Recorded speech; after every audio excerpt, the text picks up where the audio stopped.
Hello, world! It's been a while since I've made a video, but 2 weekends in a row was a holiday. Spent time with the family, didn't have time during the week. Work was busy, and then my grandma died, but it's alright. She was 100 and like super racist, but that was a funeral over the weekend, and then more busy nonsense at work, and it was just 2 weeks chock full of me not being able to make a video.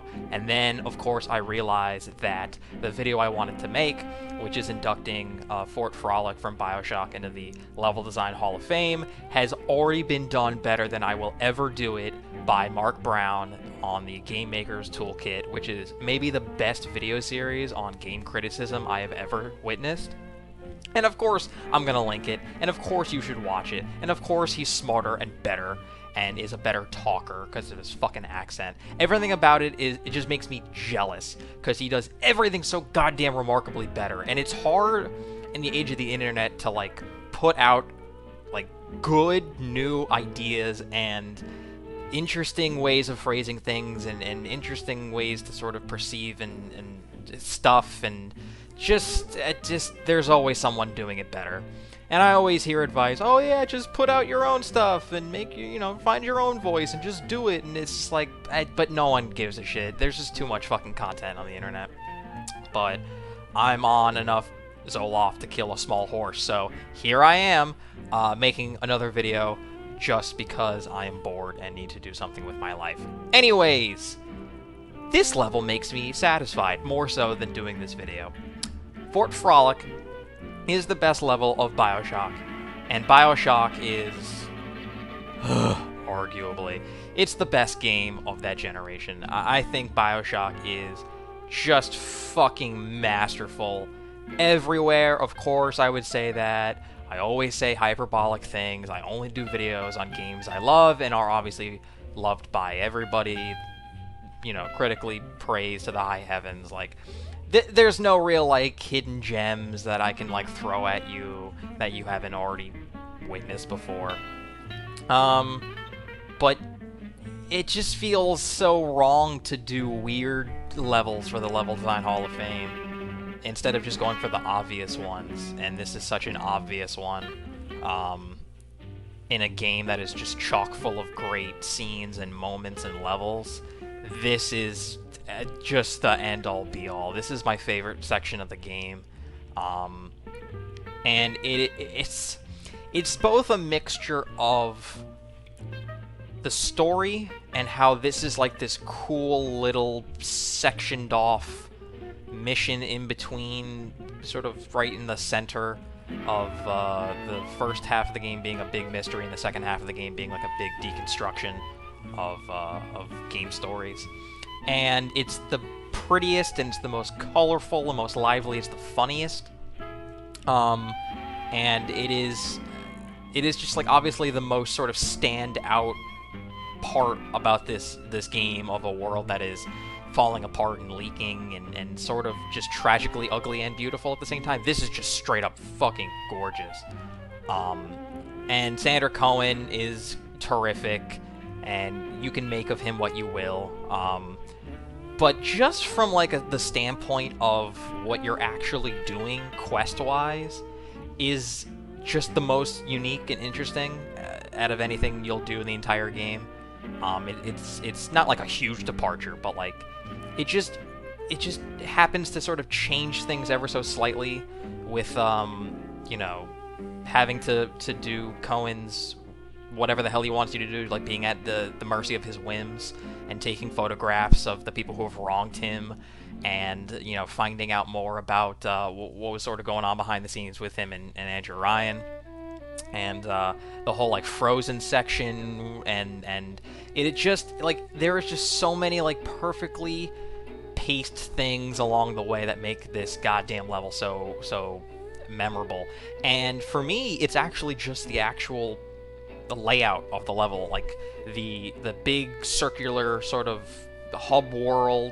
miniature hub world, and the different spokes that you sort of go out in, and how everything sort of interconnects, and the very treacherous frozen sort of tunnel that connects the separate parts, and just the fear going into every single store, like every shop, and having these, like, cement-ridden statues, and some of them are real, and they bust out and they, you know, scare the shit out of you. Like, that's just like the perfect, like, tiny thing that doesn't happen a ton, but when it happens, it just totally makes you paranoid for the rest of the level. And all the while, there's like a Big Daddy just sort of trolling around, like, you know, different levels of like the department store. So of course you're like, all right, normally you would be the big threat here, and I'd be very afraid, but like, I am so just in the weeds with other crap going on, Big Daddy. I'm not even gonna bother with you until later. Like, you are the least of my troubles, and it's like the only level where that happens, and I think that's really great.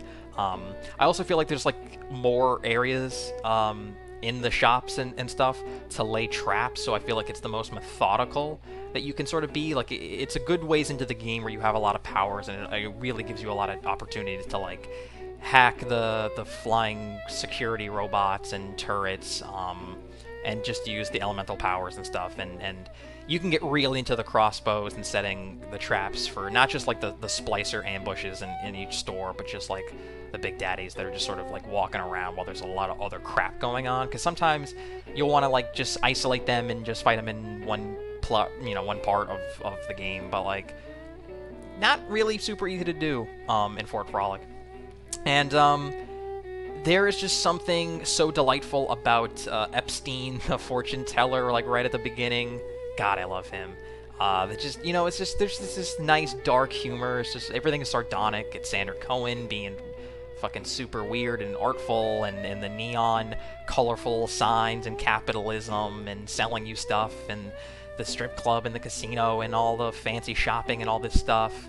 And it's just like, it's maybe my favorite sort of clash of cultures between like what it used to represent and mean and what it is right now, and like what is going on with all these horrible monstrosities of human beings, and like what all of this shit has done to them, both literally and figuratively. And yeah, it's hard to retread the same ground when other people have obviously covered this, again, more eloquently with a better accent. But that doesn't mean I can't still chime in and agree with them in my own weird way. I also just really like, yeah, like the hey, here are your prizes. They're right here. You can come back when you're done. And because you're staring at them, but you can't get them. And Sanders Cohen Office is like a whole thing that if you can figure out, that's like a great reward. Being given new stuff every time you come back and put the photo in the thing. I think the first time I played this game, I actually like did all three and then came back, and it was like one prize after the other, and I was like, oh man, like that would have been better to sort of get it paced out, which meant less time for the goodies like the crossbow or whatever. And then yeah, again, he walked down the stairs, and the first thing I did was attack him because the reticle was like, hey, it's an enemy, go shoot him. And then the second time I was like, what if I don't kill him? What if I just let him keep talking while he walks down the staircase at the end, and then befriended him? And that was really cool to see him later on in the apartment complex or whatever. So yeah, this is one of my favorite games ever. A couple of years ago when I worked for geekbinge.com, which may or may not still be up, you can read the old content that's archived. Internet history is weird. We did a big survey, a big ranking thing with the staff that I put together of like the greatest games of that 360 generation, and this was number one, and I was so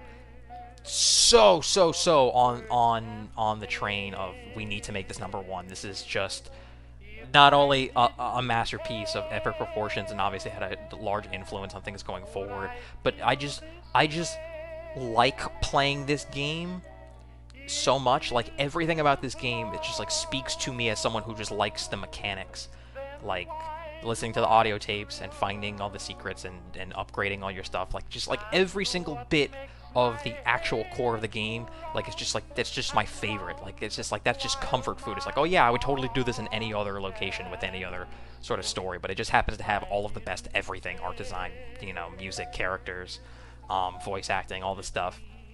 And yeah, I don't feel bad whatsoever that things like Red Dead Redemption and The Last of Us and a couple other games, you know, fell behind on that list. But this is, man, this is the bee's knees right here. This is the perfect mixture of gameplay, inspiring story and story influencing gameplay, and those two things being so tied together you cannot remove them. Whereas if you looked at like The Last of Us, like I'm sure you could have come up with like a different combat system or like tweaked like what you were actually doing, and the story could have sort of stood on its own. Whereas like you shoving in plasmids is so integral to like the plot and like the themes, and the little sisters and big daddies, like everything is just so perfectly like synergistic. God, I hate that word. You couldn't take one out without fucking up the other. So yeah, Fort Frolic, it's the greatest. Just level design and mission wise and location wise, like it's just everything. It's just so, oh god, it's like it's impossible to replicate. It's so fucking perfect. So I'm gonna stop rambling. You can follow me on Twitter at Jared Russo. I'm gonna try to do more of these. Man, it is getting so hard when you become an adult and there's just no time for anything. Like, you just want to get home and play games, and the whole day you're just like, God, I want to get home and play games. And you get home and you're like, fuck, I'm tired. I have to go to sleep and wake up for fucking work.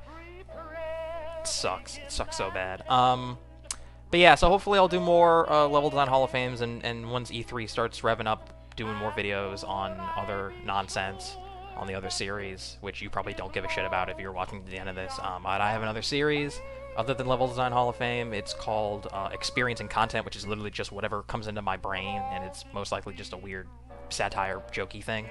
But I'll probably do some E3 predictions and analysis, which again, everyone on the earth will do, but you know what? I don't care, because I'm right and everyone else is wrong, and I'm sticking to it. Thank you for watching. Go play Bioshock.